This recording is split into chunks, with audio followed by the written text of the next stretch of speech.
नमस्कार दोस्तों, स्वागत करते हैं आपका। गुप्ता जी रिटायर क्या हुए, उनकी तो जैसे जिंदगी ही उल्ट पुल्ट हो गई थी। एक प्राइवेट कंपनी में कैशियर के पद पर लगभग 35 साल तक काम किया, लेकिन सेहत खराब होने की वजह से नौकरी छोड़नी पड़ी।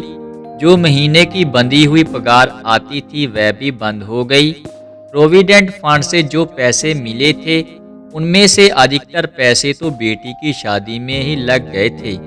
पत्नी का देहांत हुए कई साल बीत गए थे। एक बेटा था जो एक्सपोर्ट कंपनी में अच्छे पद पर लगा हुआ था। अच्छी पगार मिलती थी और साथ में अच्छा बोनस भी मिलता रहता ही था। उसकी शादी एक बहुत ही सुशील स्वभाव की लड़की से हुई थी। घर में खाने पीने की कोई कमी ना थी। कुल मिलाकर गुप्ता जी और उनका परिवार बहुत खुश थे। उस खुशी को ग्रहण तो तब लग गया जब गुप्ता जी ने नौकरी से इस्तीफा दे दिया। पहले जब भी गुप्ता जी दफ्तर से घर आते थे तो उनकी बहू दौड़ी दौड़ी उनके लिए चाय नाश्ता लाती थी।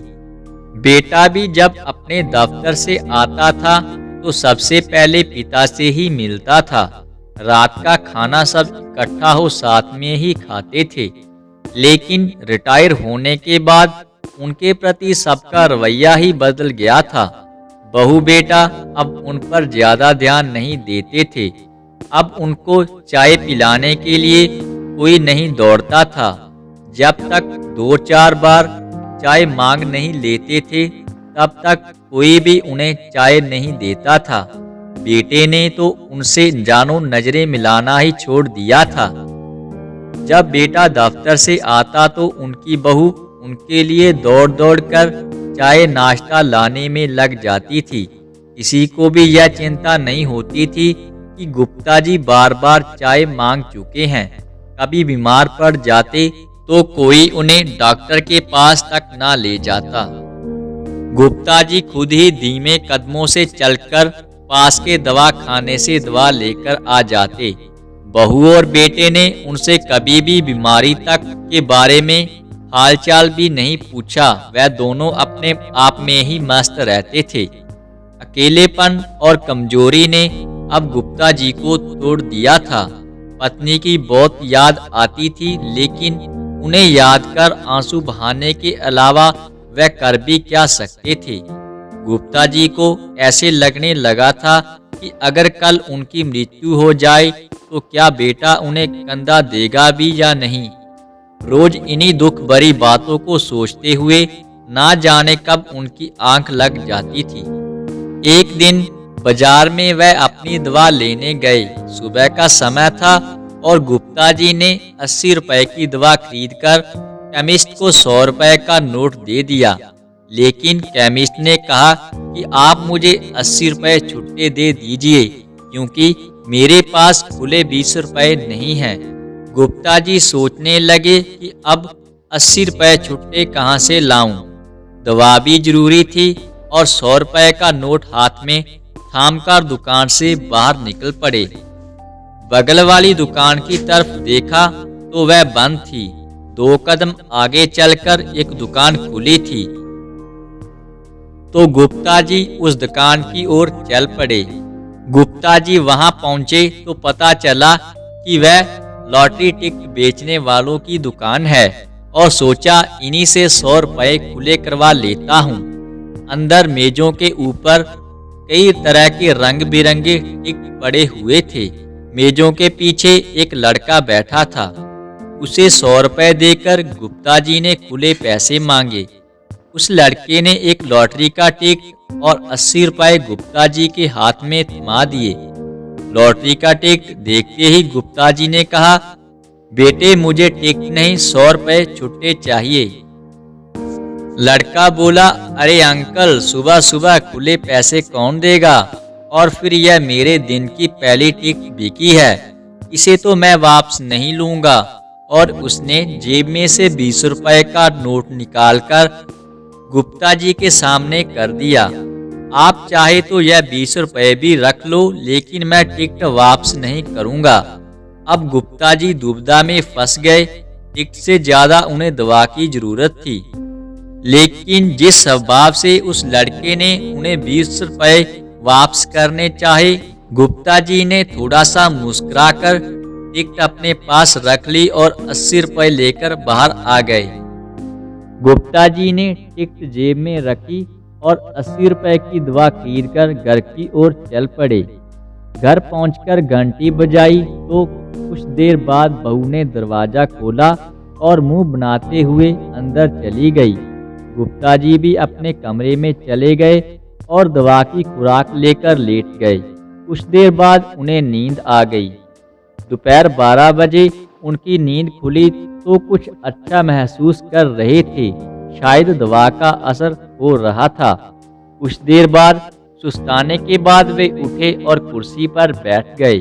तभी उन्हें लॉटरी टिकट का ध्यान आया और जेब से निकालकर टिकट देखने लगे। लॉटरी का पहला इनाम था 1 करोड़ रुपए। वह मुस्कुरा दिए। 1 करोड़ का नाम तो क्या, मुझे तो 20 रुपए भी मिल जाएं तो भी चलेगा। खैर ध्यान से देखा तो पता चला कि लॉटरी का ड्रा तो कल ही आने वाला है। उन्होंने टिकट को अपने पर्स में रख दिया और दिन बीत गया। रात हो गई और गुप्ता जी खाना खाकर सो गए। कई महीनों बाद सपने में उनकी अपनी पत्नी से मुलाकात हुई। पत्नी मुस्कुरा रही थी। सपने में ही गुप्ता जी अपनी नर्क जैसी जिंदगी का रोना रो रहे थे। पत्नी सिर्फ मुस्कुराती रही और सुनती रही। लेकिन सपना टूटने से पहले उनकी पत्नी उनसे कह गई कि अब आपका दुख टूट जाएगा। और इतना सुनते ही गुप्ता जी नींद से जाग उठे। अंधेरे में टेबल पर पड़ी घड़ी पर नजर गई तो सुबह के 4 बजे थे। गुप्ता जी उठकर बैठ गए और सपने में अपनी पत्नी द्वारा कही हुई बात को सोचने लगे। कहीं दुख दूर होने का मतलब यह तो नहीं कि मेरी मृत्यु नजदीक है। अगर ऐसा होता तो पत्नी मुस्कुरा क्यों रही होती? मेरे मरने पर वह खुश क्यों थी? शायद इसीलिए कि मैं भी अब उनके पास पहुंच जाऊंगा। उन्हें कुछ समझ नहीं आ रहा था। तरह तरह के सवाल और जवाब उनके दिमाग में घूमने लगे और इन्हीं को सोचते सोचते फिर उनकी आंख लग गई। सुबह 8 बजे आंख खुली तो खुद को काफी हल्का सा महसूस कर रहे थे। लेकिन फिर वही सवाल उनके मन में फिर घमासान करने लगे। उन्हें लगने लगा कहीं सही आज मेरा आखिरी दिन तो नहीं। अगर ऐसा है तो मैं घर बैठा क्या कर रहा हूँ? क्यों ना आखिरी दिन घर के घुटे माहौल से निकलकर बाहर की हवा का मजा लिया जाए। गुप्ता जी ने जल्दी से कपड़े पहने, अपना पर्स उठाया और बाहर की ओर चल पड़े। घर में तो नाश्ते के लिए भीख सी मांगनी पड़ती थी, मगर बाजार में तो जलेबी, कौड़ी और मिठाई उनका इंतजार कर रही थी। पेट भर नाश्ता किया और अच्छी सी चाय भी पी। अभी चाय पीकर उठने ही वाले थे, तभी सामने से आता हुआ एक लड़का दिखाई दिया। लड़का कुछ जाना पहचाना सा नजर आ रहा था, लेकिन याद नहीं आ रहा था। उस लड़के ने चाय का ऑर्डर दिया और गुप्ता जी के साथ ही बैठ गया। उन्हें देखते ही बोला, अरे अंकल, आप आज तो आपकी लॉटरी का रिजल्ट 10 बजे आना है। अभी गुप्ता जी ने भी उन्हें पहचान लिया। मुस्कुराते हुए बोले, अरे भाई, हमारी लॉटरी कहाँ लगेगी? यह तो किस्मत वालों की लगती है। लड़का बोला, अंकल, किस्मत वाले भी तो भगवान के ही बंदे होते हैं, किसी दूसरी दुनिया से तो नहीं आए होते। यह कहकर वह हंस पड़ा। गुप्ता जी को लॉटरी के टिकट की याद आई और पर्स से निकालकर उन्हें देखने लगे तो उन्हें ऐसा लगा जैसे माँ लक्ष्मी की फोटो के स्थान पर उसकी पत्नी मुस्कुरा रही थी। आंखें नम सी हो गई। 10 बजे ही थे कि गुप्ता जी के कदम खुद ही लॉटरी की दुकान की ओर चल पड़े। वहां तो अच्छी खासी भीड़ जमा थी।